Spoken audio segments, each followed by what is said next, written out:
నిర్గమకాండం 14వ అధ్యాయము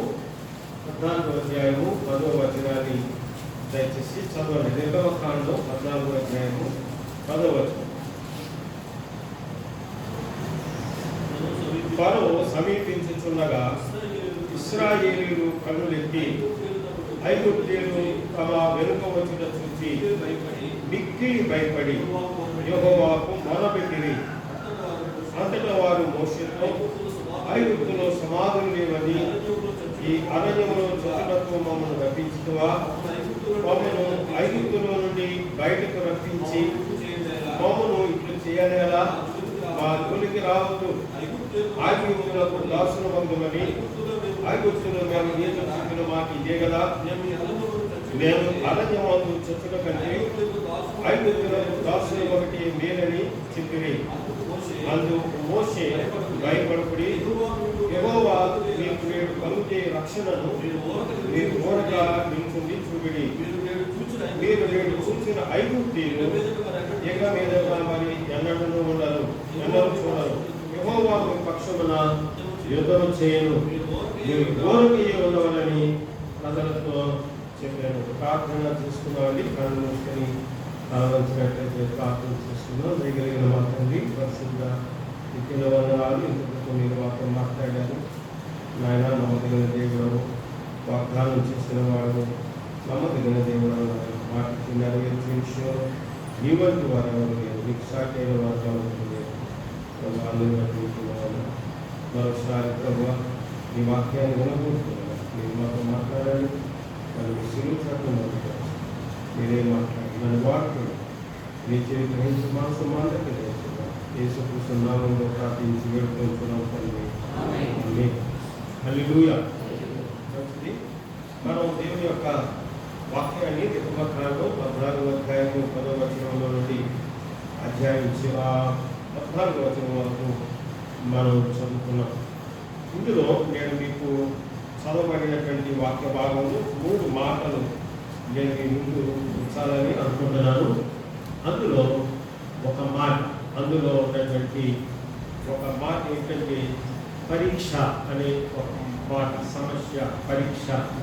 రెండవ మాట ప్రార్థన అనేటువంటి మాట. మూడవ మాట పరిష్కారము అనేటువంటి మాట. చదవబడినటువంటి ఈ యొక్క టెక్స్ట్, ఈ యొక్క వాక్య భాగంలో 3 మాటలు నేను చెప్పాను. ఒక మాట పరీక్ష, రెండవ మాట ప్రార్థన, మూడవ మాట పరిష్కారము. ఈ 3 మాటలు ఇందులో ఉన్నాయి.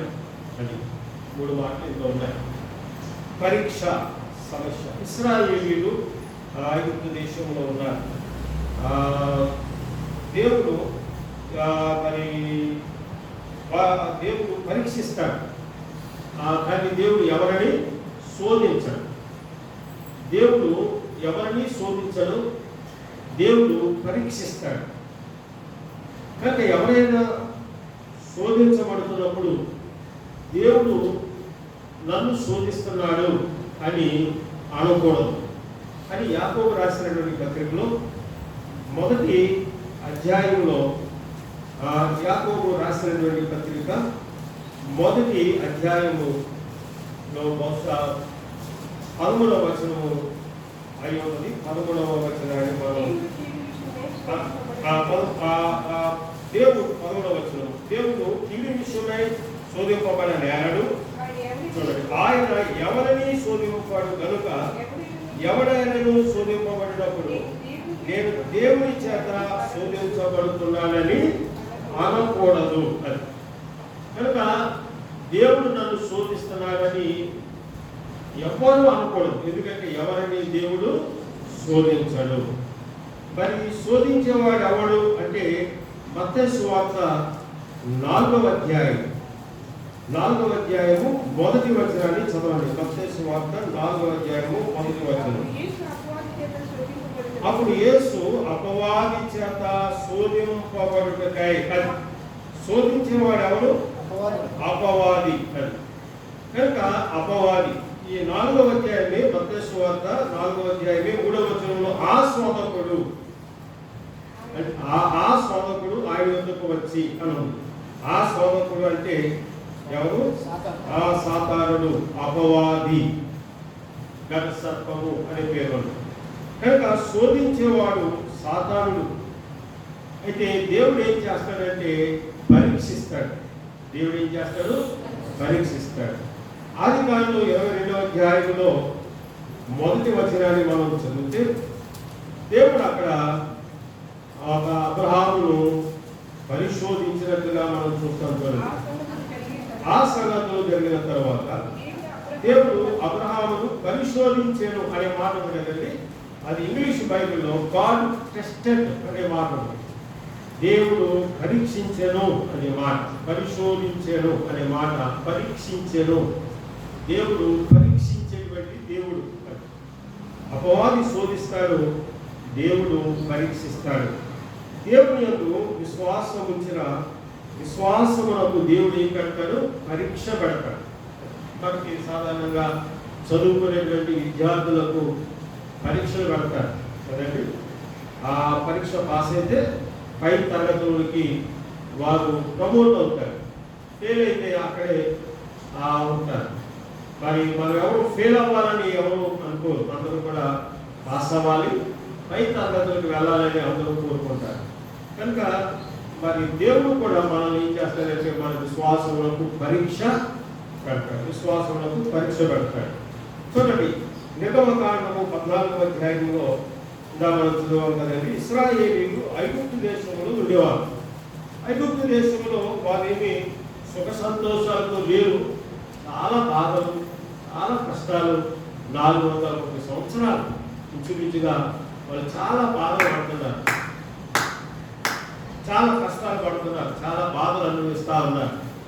ఈ బాధల్లో దేవుడు ఏం చేశాడు? ఆ బాధల్లో నుండి, ఆ బాధలన్నింటి నుండి కూడా దేవుడు వారి వెలుగులకు తీసుకొచ్చాడు. తన ప్రేమ చేత మోషేను పంపించి వారిని బయటికి తీసుకొచ్చాడు.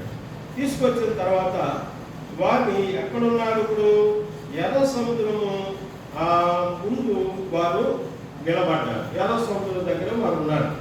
ఎర్ర సముద్రం దగ్గర వారు ఉన్నప్పుడు వెనక నుంచి ఏ శబ్దం వినపడుతుందంటే, ఫరో తన అధిపతులతో మరి తన యొక్క రథముల మీద మరి ఆయన ఇశ్రాయేలీయులను తను తరుముతున్నట్టుగా ఆ గుర్రాల చప్పుడు, రథాల చప్పుడు ఈ ఎర్ర సముద్రం దగ్గర నిలబడినటువంటి ఇశ్రాయేలీయుల యొక్క చెవుల్లోకి ఆ శబ్దాలు వినబడుతున్నాయి.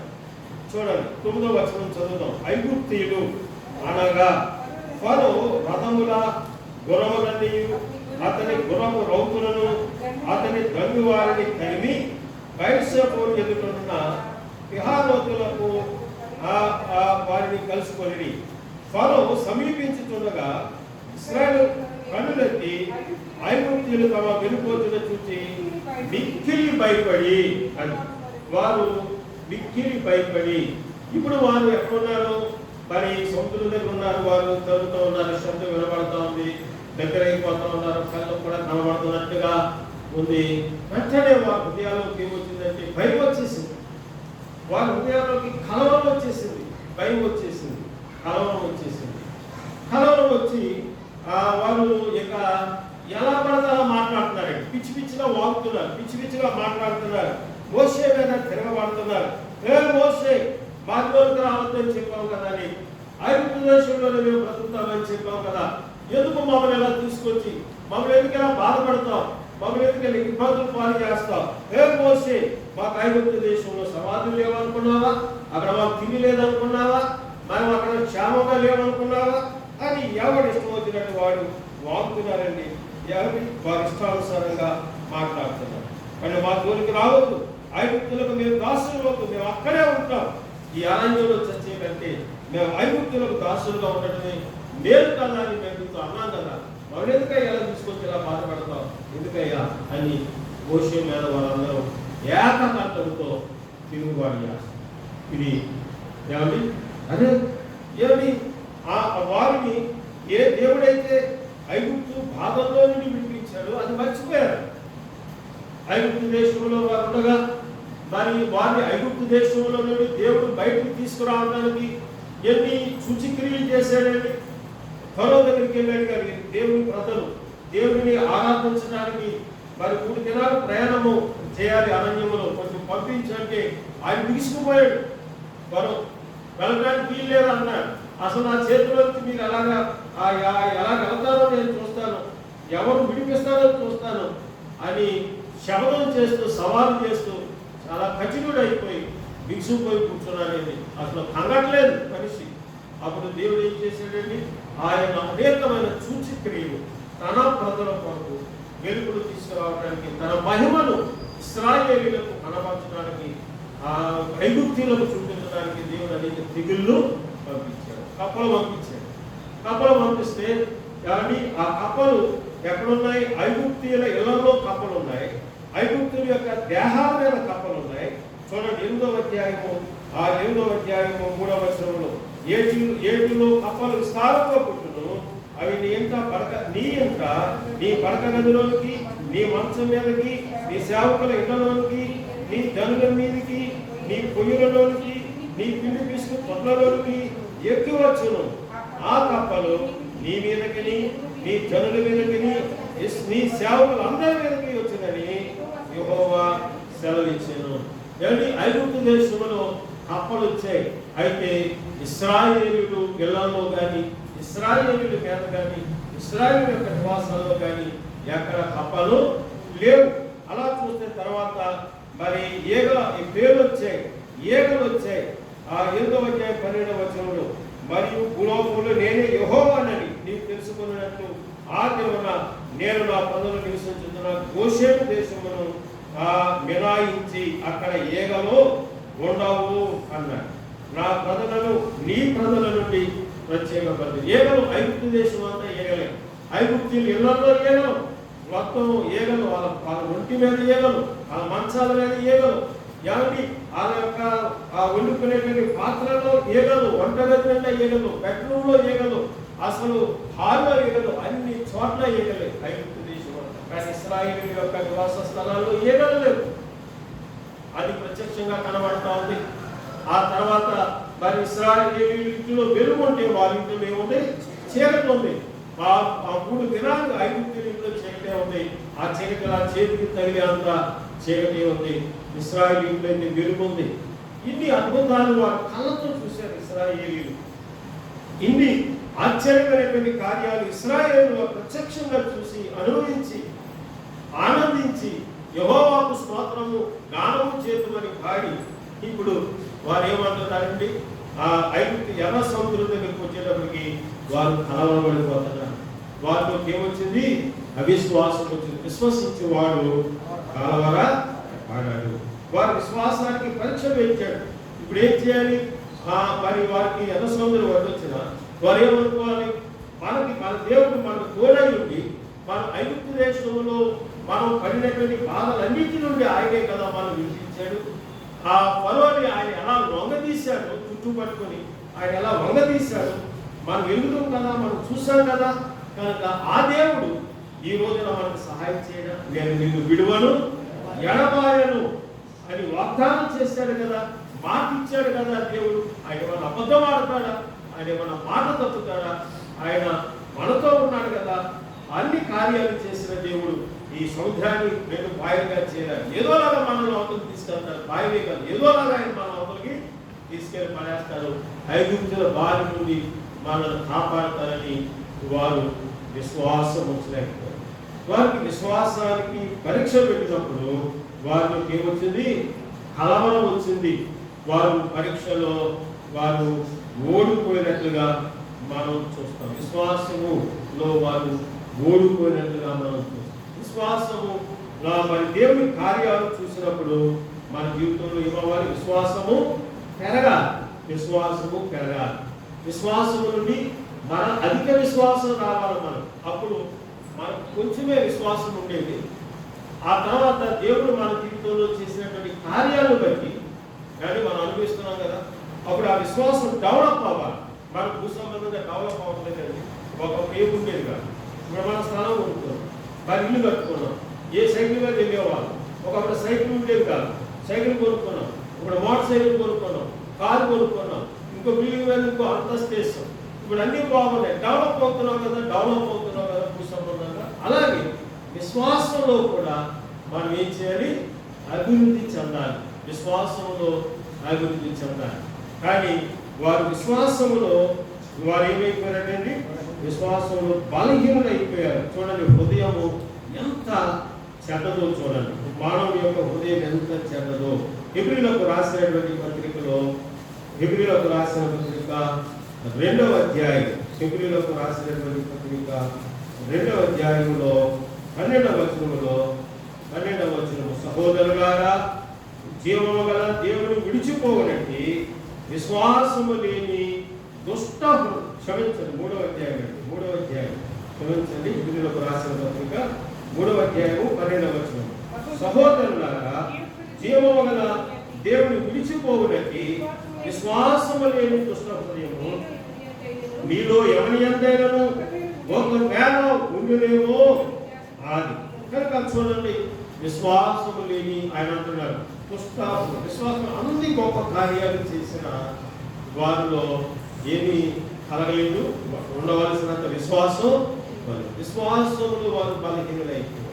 యేసుక్రీస్తు ప్రభు అంట చూడండి, మార్కు సువార్తలో 6వ అధ్యాయము 5వ వచనంలో ఒక మాట చదువుతుంది. యేసుక్రీస్తు ప్రభు వారి యొక్క అవిశ్వాసములకు 6వ అధ్యాయము మార్కు సువార్త 5వ వచనము.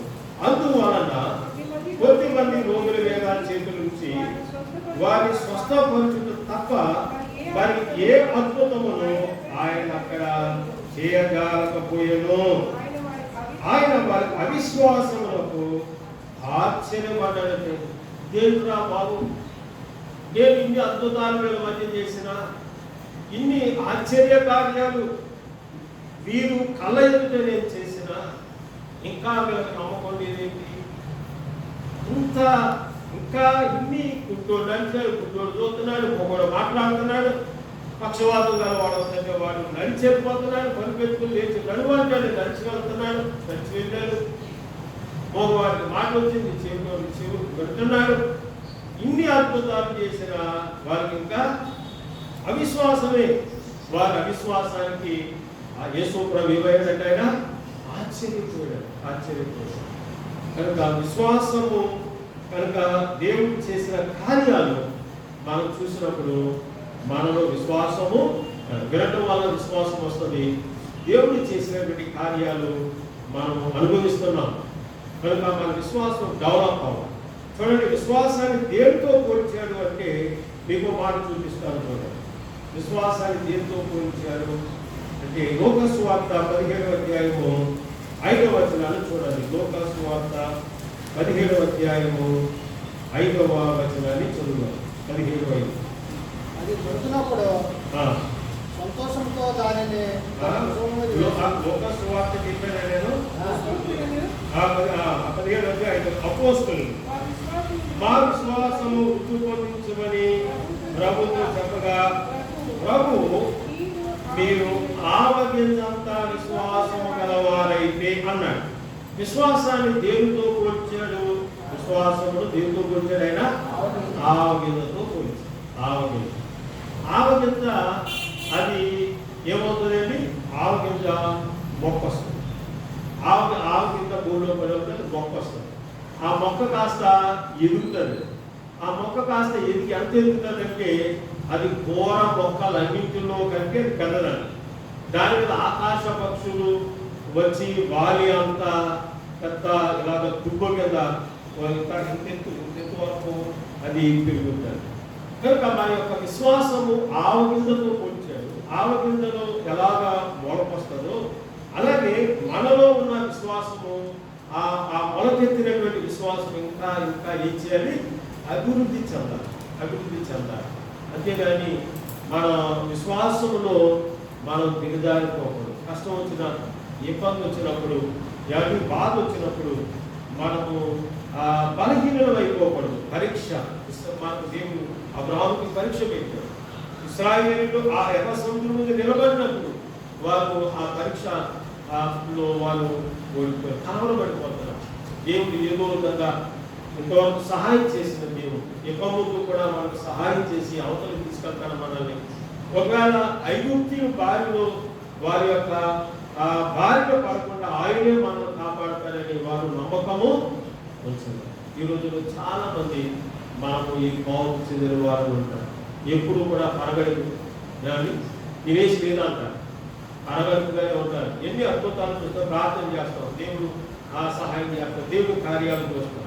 కానీ మనం ఆ రోజు గురియాతి మీదకి వెళ్తున్నప్పుడు దావీదు ఉన్నవాడు గురియాతి మీదకి వెళ్తున్నప్పుడు రాజాను బాహుడు గురియాతు నీ మీదకి వెళ్తుంటే దావీదు చూసి అన్నారు, ఏమిటి అతను చూసావా, అతను యుద్ధంలో బహు నేర్పరైనటువంటి వాడు, నీ వాడి మీదకి ఎలా తలపడగలవు అని ఆయన చెప్పినప్పుడు దావీదు ఏం జ్ఞాపకం చేసుకున్నాడంటే, అలా అనొద్దు, నేను బాలుడిని చిన్నవాడిని, కానీ నేను దేవుని యందు విశ్వాసము కలిగినటువంటి వాడు. హల్లెలూయా. ఓ రోజున నా తల్లి గొర్రెలు మంద నేను కాస్తూ ఉండగా ఎలుగుబంటి వచ్చింది. ఎలుగుబంటి వస్తే నేను పారిపోలేదు గొర్రెల నుంచి. ఆ ఎలుగుబంటితో నేను పోరాడాను. ఎలుగుబంటితో నేను జ్ఞాపకం చేసుకుంటున్నాడు. అది పాతంలో దేవుడు ఎలాగో సహాయం చేశాడో దాన్ని జ్ఞాపకం చేసుకున్నాడు. దేవుడు నాకు సహాయం చేశాడు. ఆ తర్వాత ఏం జరిగింది అనుకుంటున్నాను, సింహం వచ్చింది. ఆ సింహాన్ని చూసుకొని నేను పారిపోలేదు, దారి మీద కూడా ఎదురెళ్ళాను. ఆ సింహంతో కూడా పోరాడాను. మేక పిల్లని చీల్చినట్లుగా ఆ సింహాన్ని చీల్చేశాను. ఆ ఎలుగుబంటి చేతిలో నుండి, ఆ సింహము నోట నుండి నన్ను తప్పించిన దేవుడు ఈ గొలియాతు చేతిలో నుండి నన్ను విడిపించలేడా అంటే, గతంలో దేవుడు ఏ రీతిగా సహాయం చేశాడో దాని కుర్రోడు ఏం చేస్తున్నాడు, దావీదు ఏం చేస్తున్నాడండి, జ్ఞాపకం చేశాడు. అలాగే అందుకే విశ్వాసంలో బలము పొందాడు. విశ్వాసంలో బలము పొందాడు. అబ్రహాము విశ్వాసంలో బలహీనుడైనా ఆ తర్వాత దేవుని వ్యక్తమైన తర్వాత విశ్వాసంలో దేవుని మీద అది దిద్దుకుని, చూడండి హెబ్రీలోకి రాసినటువంటి పత్రికలో క్షమించండి రోగులకు రాసిన పత్రిక చదువుదాం. చూడండి రోమా పత్రిక 4వ అధ్యాయము 18వ వచనం, నీ సంతానము ఇలాగ ఉండేదని చెప్పిన దానిని బట్టి అనేక జన్మలకు తండ్రులన్నట్టు ఆధారం లేనప్పుడు అతడు నిరీక్షణ కలిగిన మేలు మరియు అతని విశ్వాసమునందు బలహీనుడు కాక ప్రమాదమి నూరేళ్ల వయసు గలవాడైంది. అప్పటికి తన శరీరము మృతతుల్యమైనట్టు చాలా మృతతుల్యమైనట్టు ఆలోచించను, కానీ అవిశ్వాసము వలన దేవుని వాగ్దానం సందేహింపక దేవుని మహిమపరిచి ఆయన వాగ్దానం చేసిన దానిని నెరవేర్చుటకు సమర్థుడని రూఢిగంటే ఖచ్చితంగా విశ్వాసం నుంచి విశ్వాసము వలన బలము పొందాను. హల్లెలూయా. బలం వస్తుంది విశ్వాసం. కానీ ఇశ్రాయేలుకి దేవుడు పరీక్ష పెట్టాడు. మనం కూడా దేవుడు ఏం పెడతాడు, పరీక్ష పెట్టకుండా పై తరగతిలోకి వెళ్ళాం, ప్రమోట్ కాదు. అయితే దేవుడు మనకు చెప్పి పరీక్ష పెట్టాడు. ఏం చేస్తారు, 10వ తారీఖు పరీక్షలు వచ్చే నెల ఫలానా తారీఖు నుంచి పరీక్షలు, లేదా ఎంసెట్ ఫలానా తారీఖు, లేదా ఈ సెట్ ఆ సెట్ ఫలానా డేట్స్ ఇస్తారు, ముందు చెప్తారు సిద్ధపడండి ఆ తారీఖు వరకు. కానీ దేవుడు మనకు అలా ముందు చెప్పాలి, కానీ పెడతాడు. నాకు పెట్టాడు, ఇంకా పెట్టాడు కదా అయిపోయింది అనుకోవడానికి లేదు, ఏమో ఇంకా పెడతాడేమో. మనందరికీ కూడా ఆయన పరీక్ష పెడతాడు. ఆ పరీక్ష పెట్టినప్పుడు, ఆ సమస్య వచ్చినప్పుడు, ఆ సమస్యలో నువ్వు కృంగిపోకూడదు, ఆ సమస్యలో నువ్వు సతమతమైపోకూడదు, నిరాశ పడిపోకూడదు. ఏం చేయాలి, దేవుని యొక్క శక్తిని జ్ఞాపకం చేసుకోవాలి. హల్లెలూయా. గాడ్స్ పవర్, దేవుని యొక్క శక్తిని జ్ఞాపకం చేసుకోవాలి. ఆ సింహపు నోట నుండి ఎలుగుబంటి నోట నుండి నన్ను కాపాడినది. నా శక్తి సరిపోతా, నా బలం సరిపోతా, నేనంతటి వాడిని. ఆ సింహం బలం ముందు, ఆ ఎలుగుబంటి గోళ్ళు బలం ముందు నేను కాపాడేవాడు. కానీ దేవుడే కదా, కనుక తను బలహీనుడు కాలేదండి. కనుక దేవుడు అందుకే ధైర్యంగా ముందుకెళ్ళాడు. ఈరోజు మన జీవితంలో మనం ఎందుకు ధైర్యంగా ముందుకు కొనసాగలేకపోతున్నాం?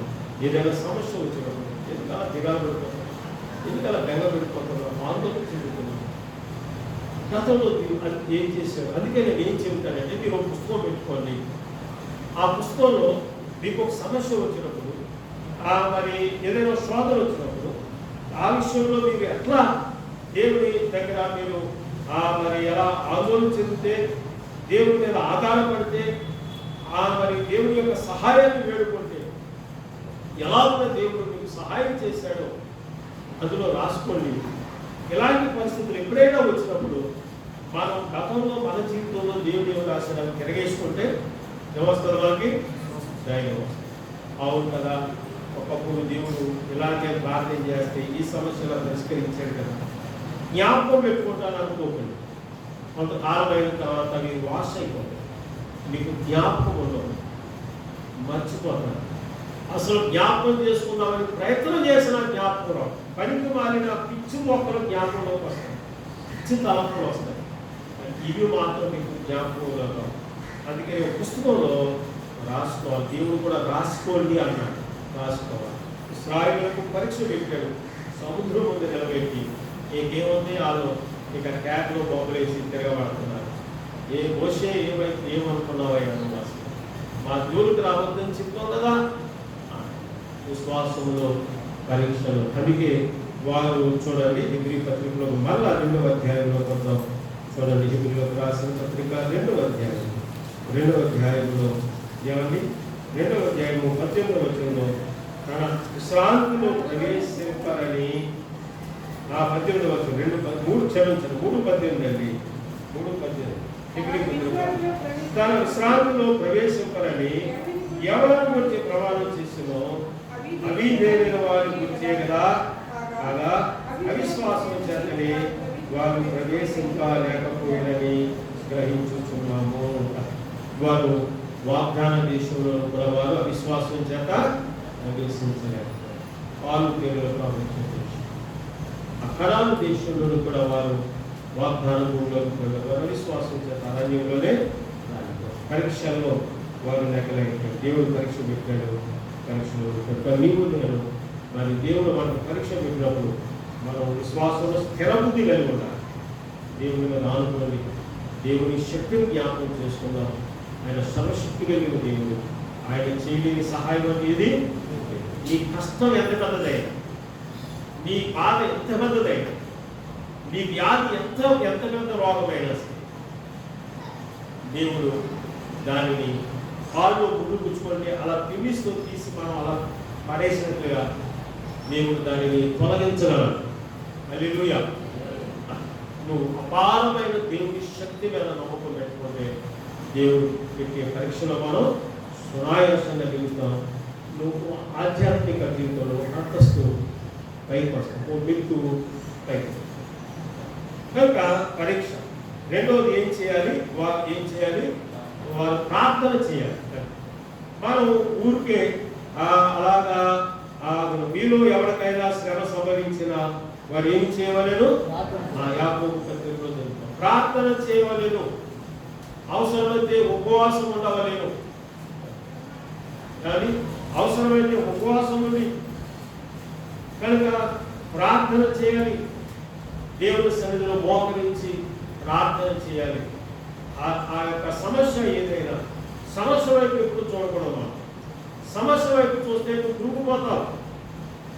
ఎప్పుడూ కూడా సమస్యను పరిష్కరించేటువంటి దేవుని వైపు చూడాలి. మన విశ్వాసములకు ఆధారమైనటువంటి యేసు వైపు చూడాలి. హల్లెలూయా. ఆయన చేయాలి. నేను ఒంటరిగా వదిలించుకోండి, నేను అనాదిగా వదిలేడు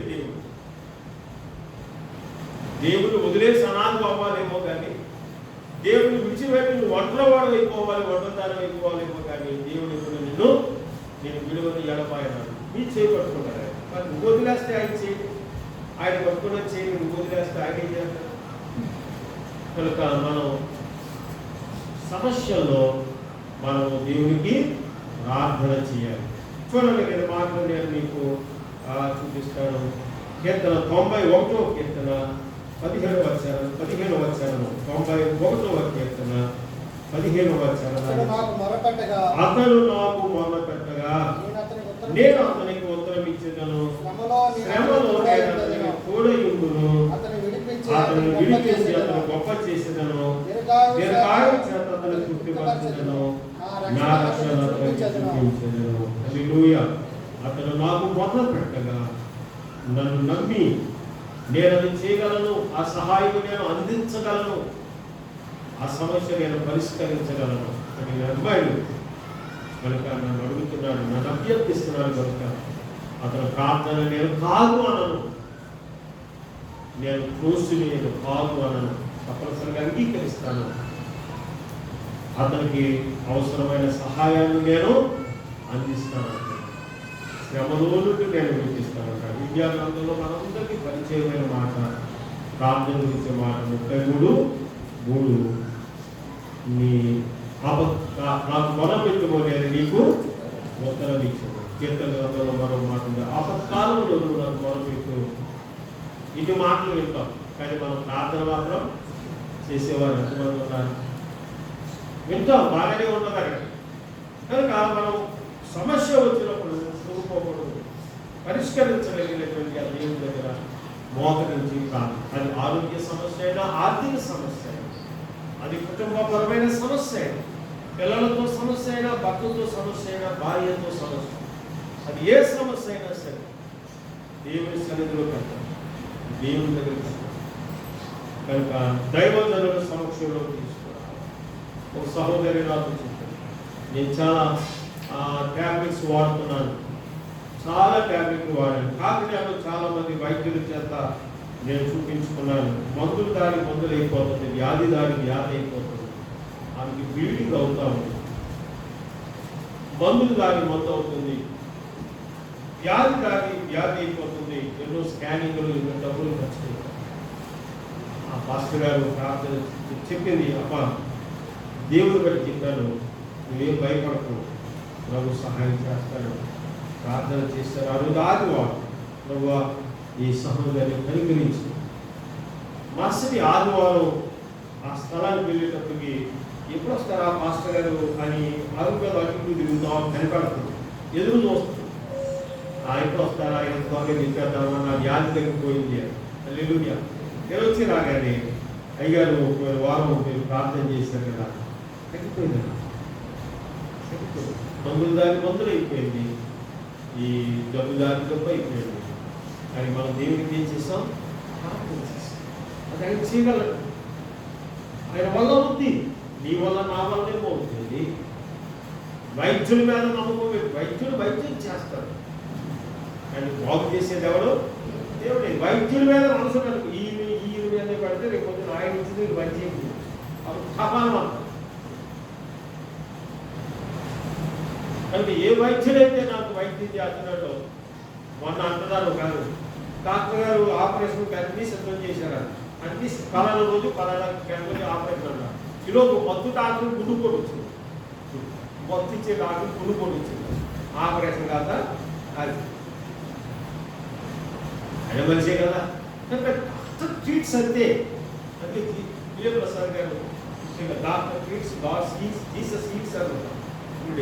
కనుక దేవుడు బాగు చేసేవాడు, దేవాలయం నన్ను బాగు చేసేవయ్యా, నీకు వందనాలు ఆయన. ఏ డాక్టర్ వైద్యం చేస్తాడు, దేవుడు వైద్యం చేయించడానికి ఒక సాధన. నేను మీకు దేవుడు ఉపదేశం చేయడానికి నేను ఒక సాధన అంతే అంతే, కాదు ఏమో. కనుక దేవుడు మీద దృష్టి పెట్టాలి. కనుక సమస్య ఎంత పెద్దదైనా, ఏ సమస్య అయినా ఆయన పరిష్కరించాలి. నువ్వు ప్రార్థన చేయగానే అది పరిష్కరించకపోవచ్చు, కానీ నిరీక్షణ కలిగి నా నిరాశ పడుకోకూడదు, దిగులు చెందకూడదు. కనుక సమస్య వైపుకూడదు. ఏమంటే ఒక 100 రూపాయల వస్తువు కొనుక్కోవడానికి ఆ వస్తువు ఎంత చెప్పాడంటే కలిగి 100 రూపాయలు అన్నాడు. ఏదో కొనాలన్నా అది ఎంత అంటే 100 అన్నాడు. అవే నా దగ్గర 30 రూపాయలు ఉన్నాయి, ఆ 100 రూపాయల వస్తువు ఇవ్వండి నాకు ఇస్తారా? నా దగ్గర 70 రూపాయలు ఉన్నాయి, 100 రూపాయలు ఇవ్వండి అంటే ఇవ్వండి. 100 రూపాయల వస్తువుకి దానికి తగిన వేళ చెల్లించు. అలాగే నీ సమస్య ఎంత పెద్దదైతే ఆ 100 రూపాయల అంత పెద్దదైతే నువ్వు 10 రూపాయలు ప్రార్థన చేస్తే సమస్య తీరదు. 10 రూపాయలు ప్రార్థన చేయకూడదు, 50 రూపాయలు ప్రార్థన చేయకూడదు. 100 రూపాయలకి 100 రూపాయల ప్రార్థనే. ఏదో ఇంత ప్రార్థన చేసి ఆమె సమస్య తీరలేదు అంటే ఎలా పడిపోకూడదు. తీర్చలేదా అసలు అయినా అది మన ప్రార్థన తగినంత ప్రార్థన చేయలేదు, తగినంత చేయలేదు, మనం తగిన విధముగా చేయలేదు, మరో తగినంత చేయలేదు, తగిన విధముగా చేయలేదు. ఈ రెండు మాటలు చూసుకుని మీ ప్రార్థన సరిగ్గా తగిన విధము ఎందుకు రాదు? ఆయన శివుడు గారు కదా, శివుడు గారు కదా, చేయలేని వాడు కదా, కాదు కదా, చేతులు ఎత్తేసిన వల్ల కాదంట కదా. కనుక సమస్య ఎంత పెద్దదైతే అంత ఎక్కువగా నువ్వు ఏం చేయాలి? రా విడవద్దు అసలు దేవుడు గట్టిగా నువ్వు దీవిస్తేనే కానీ, ఇది పరిష్కరిస్తేనే కానీ నేను వదలను ప్రభు. ప్రార్థన చేయాలి, ప్రార్థనలో ఉండాలి, పట్టుదల ఉండాలి. అన్న అలాగే కదా చేసింది, అన్న అలాగే చేసింది, అన్న అలాగే చేసింది. తన భక్త ఆపబోయాడు. నేను నమ్ముతున్నాను ఇదేదో దేవుడి దగ్గర నేను కొంచెం తీర్చుకుంటేనే కానీ నేను మందిరాన్ని విడిచిపెట్టాను. ఆయన వదలదు. కనుక తగినంత ప్రార్థన పట్టుదలతో ప్రార్థన. దేవుడు ఈ ప్రార్థన దేవుడు అద్భుతాలు చేశాడు. దేవుడు పరీక్ష రెండోది ఆ సమస్య వచ్చినప్పుడు ఎర్ర సముద్రం నిలవడం ఏం చేయాలి? దేవుడికి మొదలుపెట్టాలి. ఇంకో పక్క ప్రార్థన చేస్తుంటారు, ఇంకో పక్క ఏం చేస్తారు? మా జోలికి రావద్దన్నాం కదా, ఏం ఈ పని అంటారు. అలాగే అన్నారు కదా. చూడండి వాళ్ళ పొలం వ్యక్తిగా ఉంటుంది. చూడండి ఏం మొదలు ఇది 14వ అధ్యాయంలో వద్దాం. ముగిస్తాను నేను 14వ అధ్యాయం, 14వ అధ్యాయం 10వ వచనం. ఫరో సమీపించుతున్న ఇశ్రాయేలు కనులెత్తి ఐగుప్తీయులను తమ వెనుక వచ్చుట చూసి నిప్పని యెహోవా భయపడి యెహోవాకు మొదలుపెట్టి మనకి అంతటా వారు మోసేపు ఐగుప్తులు సమాధులు లేవని ఈ అరణ్యంలో చదివిన మామూలు ఐగుప్తులను బయటకు రప్పించి మామూలు ఇంట్లో చేయనేలా మా జోలికి రావద్దు, ఐగుప్తులకు దాసుల మొదలుకొని ఐగుప్తుల మేలుతో చెప్పిన వాటి ఇదే కదా. మేము ఈ అరణ్యంలో చదివిన కంటే ఐగుప్తులకు ఏమంటే మరి ప్రార్థన చేస్తారు. మరి ఇదేం మాట్లాడండి. మళ్ళా ఈ రోజుల్లో ప్రార్థనే మళ్ళా అవిశ్వాసపు మాట, అవిశ్వాసపు. కానీ మోషే దేవుని దగ్గర ప్రార్థన చేశాడండి. విశ్వాసం మోషే దేవుని దగ్గర ప్రార్థించాడు. దేవుడు అన్నాడు ఆ సమస్యను ఏం చేశాడు? మోషే ప్రార్థించక సమస్యను పరిష్కరించాడు. మోషే కర్రను అలా చాపు అన్నాడు. సముద్రం నేను ఇక్కడ ఉన్నాం ప్రభా, వెనకాల ఐగుప్తీయులు చదువుతున్నారు, వాళ్ళ గుర్రాలు రథాలు చప్పుడు మాకు విడబడుతుంది, ఇలాంతా తిరుగుబాటు చేస్తున్నారు, కలవంతో నిండి ఉన్నారు, నువ్వు కర్రదాపంతం ఏంటి అని అవిశ్వాసం వచ్చింది. సందేహించు. చెప్పిన వాడు ఎవరు? ఆయన చెప్పాడు, దేవుడు చెప్పాడు. విశ్వాసం ఏం చేస్తుంది? పని చేస్తుంది. హల్లెలూయా. విశ్వాసానికి కూడా లక్షణం అది. దేవుడు చెప్పాడండి, అయ్యగారు చెప్పాడు అంతే, అన్న చెప్పాడు అంతే, చేయటమే. అన్న చెప్పాడంటే అది దేవుడు చెప్పాడు అంతే, మనం పాటించాలి, మనం చేయాలి అంతే. అలాగే చెప్పాడండి ఆయన, ఆయన చెప్పాడు అంటే అయిపోయినాడు. కనుక అని చెప్పాడు అంతే. దేవుడు సేవకు చెప్పాడు, దేవుడు చెప్పాడు. కనుక మనము అలా ఒక విశ్వాసానికి విధేయత ఉంటుంది. కనుక మనం ప్రార్థన చేసేటప్పుడు అవిశ్వాసంతో ప్రార్థన,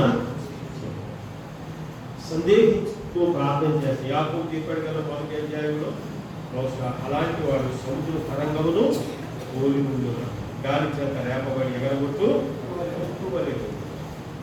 అన్న చెప్పాడంటే దాని కనుక మీరు ఉంటుంది. బట్టినే చెప్పడం నా క్షేమం ఉంటుంది, ఏదో ఉంటుంది, ఏదో ఉంటుంది. ఒక ఆయన అన్నాడంట మీటింగ్కి వెళ్తే, మీరు ఎంత కట్టారు రోజులు భోజనం తినడానికి ఎంత కట్టారు? ఈ సెమినార్లో 100 రూపాయలు కట్టారు. కనుక 100 రూపాయలు కడితే మరి 100 రూపాయలు కట్టారు. సరే ఈ రోజుకి 50 రూపాయలు కట్టారు. మీరు 50 రూపాయలు భోజనమే తినండి, అంతకంటే ఎక్కువ తినవుతున్నాడు. మీరు ఎంత కట్టారు? రూపాయలు కట్టారు, 50 రూపాయలు భోజనం తినండి. అంతకంటే పాస్టర్ల మధ్య చెప్పాడు మాట, అంతకంటే ఎక్కువ తినవుతానండి. ఓ పాస్టర్ గారికి అర్థం కాక కోపం ఏంటంటే అంత దూరానికి నుంచి వస్తే ఇంటి లేక వచ్చేవాళ్ళేమో చూడండి. అదే అన్న చెప్పాడు, దైవజనుడు చెప్పాడు, దాని మీద ఏదో ఉంటుంది అని నమ్మలేకపోయాడు. అంత దూరాన్ని నుంచి పనికొచ్చి వచ్చావా, మాకు తిండి లేక వచ్చావా, 50 రూపాయలు పోదు, 50 రూపాయలు పెట్టారు కదా, మీరు 50 రూపాయలు పోదు మీద తినమంటున్నాడు. సనలో మొదలు పెట్టారు, ఎదురు తినడం మొదలు పెట్టారు. ఆ పక్కన స్వామి గారు ఉన్నాడు, ఆయుధం అన్నాడు, స్వామి గారు అన్నాడు. స్వామి గారు అన్నాడు, తమ్ముడు వాళ్ళంతా ఏదో ఉంటుంది, దైవజనుడు చెబుతున్నాడు అక్కడ, ఏదో ఉంటుంది మనకు అర్థం కాదు అన్నాడు. ఆయన ఏముంది శ్వాసం, స్వామి గారు వీళ్ళేముంది ఇలా పాస్టర్ తిరగబడ అర్థం చేయట్లేదు అన్నారు కదా. ఇస్రాయల్ చేసినట్టు చేయట్లేదు, చేస్తానండి అన్న అది చెప్పాడు ఆయన స్వయంగా. కాకినాడ రైతు మాటలు కలిసి ఇలా అన్నాడు అని అన్నాడు. సరే మీరు కంగారు పడుతుంది అన్నాడు. అలా ఏం కంగారు పడుతుంది, నేను కూడా అలాగే ఉండేవాడిని ఒకేలా తీసుకొని అనుకుంటే అనుకున్నాను మనసు. కనుక ఆయన అన్నాడు అన్నాడంటే ఇదో ఏమనుకో చెప్తున్నాడు. ఆయన పోలేదు, అక్కడి నుంచి కొన్ని మైకులు రోడ్డు వచ్చి మళ్ళీ కాకినాడలో ఆయన కాకినాడ మళ్ళా నేను ఇప్పుడు కలిస్తే 2 రోజులు అనుకున్నాడు. ఈ మాట వాదన గట్టిగా నేనేమో అనలేదు, నేను కూడా అలాగే ఉండేవాళ్ళేమో అనుకున్నాను. కనుక ఏదో ఉంటుందండి దైవజనుడు బట్టినే అలా చెప్పేవాడు దైవజనుడు. కనుక దైవ సేవకుడు చెప్పాడు, దేవుడు చెప్పాడు, దేవుడు మాత్రమే చెబుతాడు దైవజనుడు. దైవజనుడు అతను ఏమి చెప్పాలో అది నెరవేరు. మన పక్కన కూడా ఒక దైవజనుడు ఉన్నాడు, బహుబలుడు. సమయంలో ఉద్దేశం చెప్పాడు, 2వ అధ్యాయంలో సమయంలో వచ్చాడు, ఆయన ఏమి చెబులో అది నెరవేరు. కనుక విశ్వాసములకు పరీక్ష ఉన్నది. దేవుడు చెప్పిన పరీక్షలో నీవు నేను అంటే ఎలా నెరుగుతామంటే దేవుని చెప్పిన దానికి మనం లోపడాలి. యోగ్రాలు అనేది ప్రోగిస్తూ ఉంది, వారు ముందు నడవడతాయి అన్నాడు. మందసాన్ని ఎత్తుకుని అలా కాలు మోపితే లాక్కెళ్ళిపోయేటట్టుంది నీళ్ళు. ఆయన కాలు పెట్టాడు, యోగ్రాలు అనేది నీళ్ళు ఎగొప్పి ముందు చెప్పలేదు దేవుడు, దిగటమే నీ వద్దు. ఆ తర్వాత దేవుడు ఏం చేయబోతున్నాడని ఆయన ఎగుపు పాలిపోయి నిజము దేవుడు నీవు పలం మీద పలానికి వస్తుంది కదా, నీకు పైకి వెళ్ళేది అది అర్థం. నేను నీళ్ళు వేసి చూసావా ఎంత అర్థం, ప్రార్థన చేసిన అలాగే వెళ్ళిపోతాను పెట్టుకుంటే నవ్వుతాడు, డిఫరెంట్గా ఉన్నాయన్నా ఎగువుకి వెళ్తున్నాయి నీళ్ళు. కనుక సమస్య ఎంత పెద్దదయ్యా, అది దేవుడు పరిష్కరించలేదు కాదు. సమస్యలు సమస్యను తీర్చగలిగి దేవుడు చూడు చేయి. విశ్వాసం అయితే అడగాను. కనుక పరీక్ష పెట్టాడు, ప్రార్థన. ఇప్పుడు ఆ సమస్య ఏమైంది, ఎర్ర సౌందర్యం ఏమైందని 2 పైన ఆరిన నేల మీద అవతలకి నడిచి. కనుక ఈ కరోనా వైరస్ విజృంభిస్తున్నటువంటి దినాలు నువ్వేం అర్థాన్ని నువ్వేం భయపడదు. దేవుడిని కాపాడు, దేవుడిని సంరక్షిస్తాడు. నీ ప్రక్కనే ఉన్న నువ్వే కలవపడ. దేవుని విశ్వాసం, దేవునిలో ప్రార్థన చేయడం. ఎంతోమంది నశించిపోతున్నారు, అలా నశించుకోకుండా కాపాడండి అని ప్రార్థన చేయండి. స్టీవెన్సన్ గారు చక్కగా ప్రార్థన చేస్తున్నారు, చాలా సంతోషమైంది. ఆరాధన ఈ వ్యాధిగ్రస్తుల మధ్య మమ్మల్ని అలాగే ఇక్కడ మమ్మల్ని అందరినీ కాపాడుతుంది. నన్నే కాదు, మమ్మల్ని అందరినీ కూడా కాపాడుతున్నాం. ఇక ముందు మమ్మల్ని కాపాడేవాడు అంటారు. అలాంటి కృప దేవుడు మనకు దయచేయగా, అలాంటి నిరీక్షణ దేవుని మాటలను ప్రార్థన చేసుకున్నాం. కలవచ్చండి, కళ్ళు మూసుకొని ప్రార్థన చేసుకున్నాం. ఇశ్రాయేలీయులు మనం చదువుల భాగంలో పరీక్ష, 2వది ప్రార్థన, 3వది పరిష్కరించబడింది కదండి. సమస్య తొలగిపోయింది కదండి. సముద్రం బాయలైపోయిందండి. నిన్న నేడు నిరంతరం వ్యాకరించు. ప్రార్థన చేయండి, మీకు దేవుని వాక్యం మీకు అర్థమైతే మీకు మీతో నాతో దేవుడు మాట్లాడాడు అని మీకు అనిపిస్తే ప్రార్థించండి. 2 నిమిషాలు ప్రార్థించండి. సమస్య వైపు చూస్తే సమస్యను మీ అంతటా నీవు పరిష్కరించుకోవద్దు. నా అంతటా నేనే సమస్యను పరిష్కరించుకోగలను అనుకోవద్దు. పరిష్కరించుకుందాం అనుకుని ఇంకా పెద్దలు చేసుకోవచ్చు. సమస్యను పరిష్కరించగలిగే వాడి దగ్గరికి రా, దేవుని దగ్గరికి రా. మోషే దేవుని దగ్గరకు వచ్చింది. వాళ్ళు మోషే దగ్గరకు వచ్చి మోషే దేవుని దగ్గరికి వచ్చి కంగారు పడిపోతున్నారని, ఆ శబ్దానికి కలవబడిపోతున్నారని మోషే దేవుని దగ్గరికి వచ్చారు. అమ్మ, నీ సమస్య ఏంటి చెప్పు, నీ బాధ ఏంటో చెప్పు, నీ అవసరం ఏంటో చెప్పు. దేవుడికి ఆయన సేవకుడికి చెప్పు, దాన్ని పరిష్కరిస్తారు దేవుడు. ఈ కరోనా వ్యాధిని అరికట్టగలిగిన వాడు దేవుడు మాత్రమే. మనం ఎవరో అనుకోలేదు మన తరంలో ఇలాంటి వ్యాధి వస్తుందని, కానీ వచ్చింది. ఎవరో అనుకోలేదు. ఇది ఆయనే పరిష్కరించగలిగిన ప్రార్థించారు. మనం ఎవరైనా ఒక్కరు ప్రార్థన చేయండి. చివరి ప్రార్థన ఆశీర్వాదంతో ముగించుకుందాం. ఎవరైనా ఒక్కరు ఉన్న వర్తమానాన్ని బట్టి ప్రార్థించాం. ప్రార్థన అనగానే వెంటనే అందుకుని ప్రార్థన చేయాలండి.